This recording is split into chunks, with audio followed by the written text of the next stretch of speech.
Westchester, producer Paige Elliott, and assistant producer Cortland Bragg here hosting this week's episode of Sports Talk Live. Now, I hope you guys enjoyed our show last week with our special guests from the football team in the studio that were here. Now, I know everyone is excited to head home for the holidays, including me and Cortland as well. Yeah. So I just want to say from Sports Talk Live, we wish you all a very happy Thanksgiving. Diving into this past week's sporting events, we will take a look at the football team moving on to the second round of the NCAA playoffs, as well as the men's and women's basketball team contest. Before we get into that, let's see what Amy had to say about meeting with the coach and how the fans felt about the game. Amy, take it away. How do you feel about the Bulls Rams season this year? I think they did really well this year. Even though they only lost one game, I think it's like one of their best seasons, and they should be proud of themselves. They're working really hard because hard work pays off. So what are your predictions for the game today? I think we're going to win. I think we're going to come out strong and hopefully make the next round. So what are your predictions for the game today? I think Westchester's going to do really good today. I'm predicting that we're going to come out on top. We caught on film a great sack by number 44, Sean Kratzel. Also, McCarthy threw for over 400 yards this game. I want to congratulate you on your win.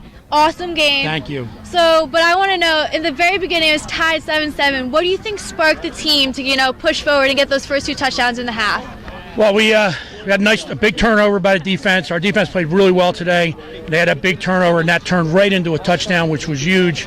And then that touchdown right before the end of the half, I think, gave our kids a big lift going into the locker room. But I think that turnover, the interception by the defense, and just the way our defense played the whole game, I think just turned us around. Mm-hmm. So now that you guys have won, you guys are going to be playing Bloomsburg again. What are you guys going to do to prepare to play and have a better outcome this time? Well, I think we've learned some mistakes that we made last time. I think we'll improve on the way we're going to play them. Our guys are really excited about getting an opportunity to play them again. It's going to be tough going up there. There's no question about it, but we're up for the challenge, and we're really looking forward to do it. Well, I am so happy that you guys won. I'm glad, and I can't wait to see you guys win again against Bloomsburg. That's great. We got to 11 wins. That's the school record, and we can break the school record up there at Bloomsburg. I can't think of any better way to do it. Congratulations. Thanks. Well, thanks, Amy, for that nice food report at the football game. I mean, the fans seem excited. Your coach seemed excited. Right. I mean, why not? You guys are playing Bloom and going to the next round. Yeah, Paige, I haven't seen Coach Juan that happy in a very long time. Wow. So he has every reason to be. Yep. Absolutely. And let's welcome in our All-American linebacker here at Westchester, Ronell Williams. Ronald, thank you for coming to the show today. Well, you guys just beat AIC for the first round of playoffs. How do you feel about that? You guys, they were 9-2. They matched up pretty much the same as you guys, and then you guys just came out and killed them 38-7. Yeah, it was a great win. You know what I mean? Gave us some confidence going to the playoff. We're going to face a tough opponent in Bloom. You know what I mean? We got one good one under our belt. We had a solid game offensively and defensively.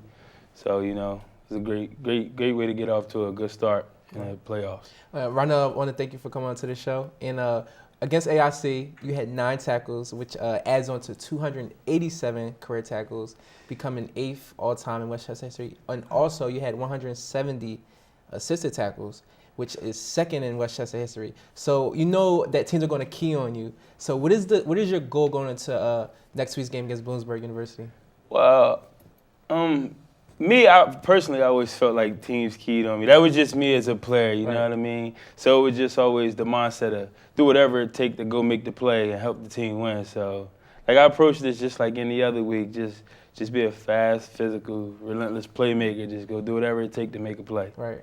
Now, what are you going to do, not just you physically, but what is your team going to do, you two as well, because you're on the team, preparing for Bloomsburg? You guys, that was the only loss for the season against Bloomsburg, and now you guys get to face them again at Bloom. It's going to be a different atmosphere. Yeah. The fans are definitely going to be crazy.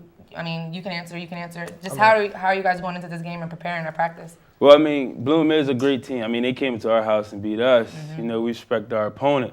But just as a man, it's just that refuse to lose mentality. Like, you beat us once, but not twice in a row. So it'll be a good game, a good contest. Curious to see how it's all going to plan out. But I believe our team does have that refuse to lose mentality twice to the same opponent.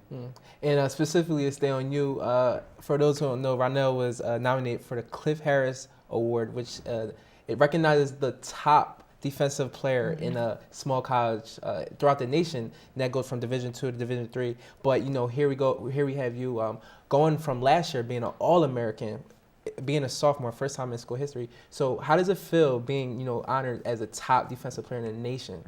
Well, I mean, it's good to be recognized, but it's not only me. Credit to the guys in the front, my D-line, and to my secondary. So I mean, I appreciate it, and I'm grateful for the acknowledgement, but it's a whole lot that goes on behind the scenes that's not seen. As well as being first team all PSAC again. So, I mean, definitely have a lot of accomplishments here. He's, been a great aspect to the team and leading the team out there as a junior linebacker. You have one more year left, so it only can go up from here. So only can go up. It's definitely going to go up. Well, thank you for coming on the show with us. Well, speaking of other great players here at West Chester University, I have to recognize Rondell White. He became just the second running back in school history to rush for more than 4,000 yards in his career during the victory over AIC this past Saturday.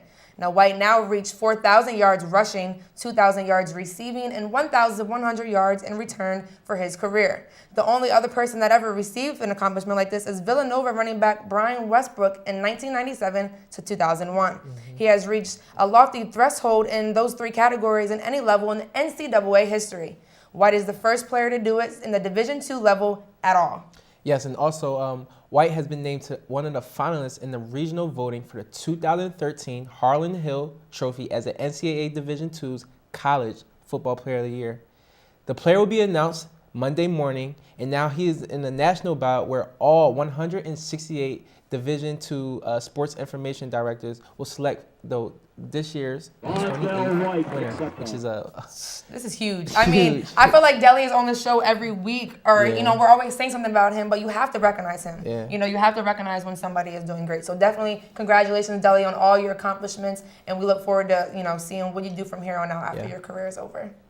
All right, well, switching gears to men's basketball. Now, the men's basketball, going back to Wednesday, they played Cheney. I think you said you attended the game. They pretty much, Cheney was winning, and then it was going back and forth a little bit. Yeah, it was a close game until probably about 10 minutes into the second half. Okay. And Westchester just started pulling away. Okay. The Troy Hockaday, RJ Griffin, they were just solid shooting it. Back and forth. Westchester shot for 48% from the field, and when you're shooting that well, it's kind of hard to be stopped. So well, I know Troy Hockaday was out with an injury at that point in time, and then that was his first game back. Yeah. And and he came back and just scored. I think it was 24 points. Yeah. And just dominated. And then you had RJ Griffin complimented him with the 17. So definitely looked good for the Rams. Came out. That's a big rivalry. Yeah. And one more thing is Troy Hockaday. He matched his career high with 24 points. Okay. So that's something great to come off an injury and score 24 points as your career high. So and switching over to Mansfield University, I feel like they played good.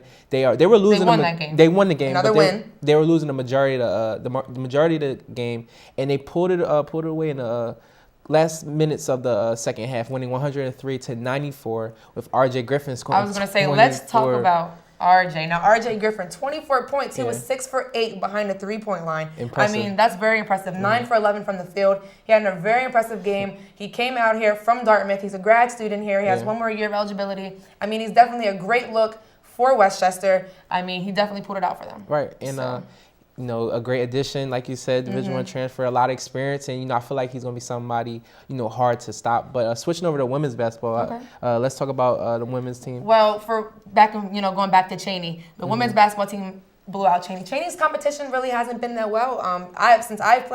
Before I played the last 3 years, it's always kind of a blowout. You kind of know what to expect a little bit. But you don't want to play down to your competition when you play teams like that. Right. So we definitely pulled it out. Everybody was penciled in and got points in that game. Everybody played. All the players played. 11 people scored and got into the books that game. Leading scorer, we have Brzezinski and Dallas Ely. Other than that, that was just, it was good. A PSAC game, PSAC game, and I mean, it was good. Now, moving on to Mansfield, they put out another win. We were actually losing by halftime, and then we, pulled out a 14-0 run. We had leading scorer Brzezinski and Dallas Ely again, coming in for that. So that's, that's some name that you just want to get used to because they're just really pretty much transitioning and doing what they have to do. We talked last week about the guard change. They don't have a point guard. You have Dallas running the point, right? And Brzezinski as your your go-to player. So I mean, they're transitioning, doing what they have to do well, you know, playing these different roles. Yeah. But I mean, they pulled that game out. It was a good win. Yeah, and Paige, you have the men's basketball team women, the women's basketball team women. Mm-hmm. You know, ain't nothing better than that. So, you know, Yeah. hopefully this continues after the Thanksgiving break, and you know, we shall see. Well, I know the men play tomorrow, which is Tuesday night at 7 p.m. here against Bowie State. So make sure you guys come out and show your support, as the women will be going to Holy Family to play them tomorrow as well at 6 p.m. So if you have a chance to catch any of these games, make sure you guys come out and check it out. So that's pretty much going to end our show. It's a short week of stuff. We're not talking about the Eagles. They were away for a bye week. Yeah. And the Sixers, we'll cover that next week. So this is the end of this week's episode of Sports Talk Live. Make sure you guys check us out every week on YouTube and share our link on Facebook and Twitter as well, as we bring you the latest sports news for the university. Until next time, take it easy, Westchester.